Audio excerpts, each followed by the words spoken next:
नमस्कार मित्रांनो, तुम्हाला जर सरकारी काम करत असताना काही अडचण येत असतील, काही अडथळे येत असतील किंवा अधिकारी पैसे मागत असतील, तर त्यांची फक्त एक कंप्लेंट करा, एक तक्रार दाखल करा. सर्व अधिकारी तुम्हाला घाबरतील आणि तुमचे सर्व कामं करतील. आता आपण जे काही आपले सरकार पोर्टल आहे, तर यांच्या माध्यमातून कोणकोणत्या तक्रारी आपल्याला करता येतात, हे आपण बघणार आहोत. याच्यामध्ये सर्वात प्रथम म्हणजे महसूल विभाग. याच्यामध्ये आता तहसील व तलाठी. आता याच्यामध्ये तुमच्या सातबाऱ्याविषयी काही अडचणी असतील, होल्डिंग विषयी काही अडचणी असेल किंवा फेरफारचा नोंद होत नसेल, तर याच्याविषयी सुद्धा तुम्ही तुमची तक्रार टाकू शकता. त्याच्यानंतर वारसा नोंद तक्रार असेल, जमीन मोजणी होत नसेल किंवा अवैध दंड किंवा पैसे मागणी होत असेल किंवा फेरफार प्रकरणे काय प्रलंबित असेल, तर याच्यासाठी सुद्धा तुम्ही ऑनलाईन तक्रार दाखल करू शकता. त्याच्यानंतर ग्रामपंचायत किंवा पंचायत समिती याच्यामध्ये घरकुल योजनेमध्ये नाव नाही किंवा पाणी पुरवठ्यामध्ये काही समस्या असतील, रस्ते किंवा नाली काम निकृष्ट असेल किंवा ग्रामपंचायत कर्मचारी काम करत नाहीत किंवा कर जास्त आकारला जातो आणि ग्रामपंचायत निर्णयाची अंमलबजावणी होत नाही, तर याच्यासाठी सुद्धा तुम्ही ऑनलाईन कंप्लेंट दाखल करू शकता. त्याच्यानंतर कृषी विभाग बघूयात.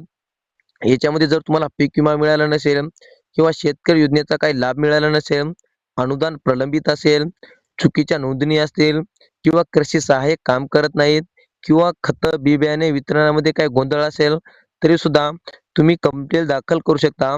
त्याच्यानंतर पशुसंवर्धन विभाग. याच्यामध्ये सरकारी व ढोर दवाखाना जर बंद असेल, त्याच्यानंतर औषधी बाहेरून आणायला जर डॉक्टर तुम्हाला सांगित असेल किंवा पशुवैद्य अनुपस्थित असतील, त्याच्यानंतर गाय गोठा किंवा पशुधन योजनेचा लाभ मिळत नसेल, तर याच्यासाठी सुद्धा तुम्ही कंप्लेंट दाखल करू शकता. त्याच्यानंतर आरोग्य विभाग. याच्यामध्ये सरकारी दवाखान्यामध्ये डॉक्टर येत नाहीत किंवा औषधे उपलब्ध नसतील किंवा रुग्णांकडून जर तुम्हाला पैसे मागत असतील आणि ग्रामीण रुग्णालयामध्ये निकृष्ट प्रकारचे जर तुम्हाला सेवा देत असतील किंवा तुमचं काम करत नसेल, तुम्हाला बरोबर तपासत नसेल, तरी सुद्धा तुम्ही कंप्लेंट दाखल करू शकता. त्याच्यानंतर शिक्षण विभाग. जसे की शाळा असतील, त्याच्यामध्ये शिक्षक गैरहजर असतील किंवा शिक्षकांना शिष्यवृत्ती मिळत नसतील किंवा बोनाफाईड आणि टी-सीसाठी जर तुम्हाला विलंब करत असतील किंवा शाळाची फी अनियमित तर तुम्हाला जास्त मागत असतील. त्याच्यानंतर पोलीस विभाग. याच्यामध्ये सुद्धा तुम्ही कंप्लेंट दाखल करू शकता.